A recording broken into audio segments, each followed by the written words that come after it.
పల్లెలకు ఉపాధి. పల్లె ప్రాంతంలో పేదరికం, నిరుద్యోగాన్ని తగ్గించడం మహాత్మా గాంధీ జాతీయ గ్రామీణ ఉపాధి హామీ పథకం యొక్క లక్ష్యం. Mahatma Gandhi national rural employment guarantee scheme. ఇందులో భాగంగా గ్రామీణ కుటుంబాలకు ఏటా 100 రోజుల పాటు నిర్ణీత వేతనంతో కూడిన పని కల్పిస్తున్నారు.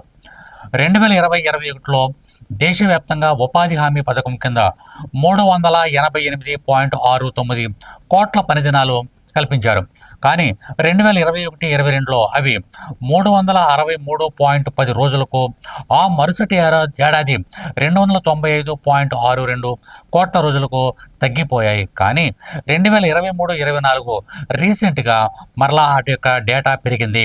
312.26 కోట్ల రోజులకు ఈ డేటా పెరగడం అనేది, పని దినాలు పెరగడం అనేది జరిగింది. ఈ విధంగా చూసుకున్నట్లయితే మొదటి రాష్ట్రాలు తమిళనాడు, రాజస్థాన్, ఉత్తరప్రదేశ్, ఆంధ్రప్రదేశ్, బీహార్లు ఉన్నాయి.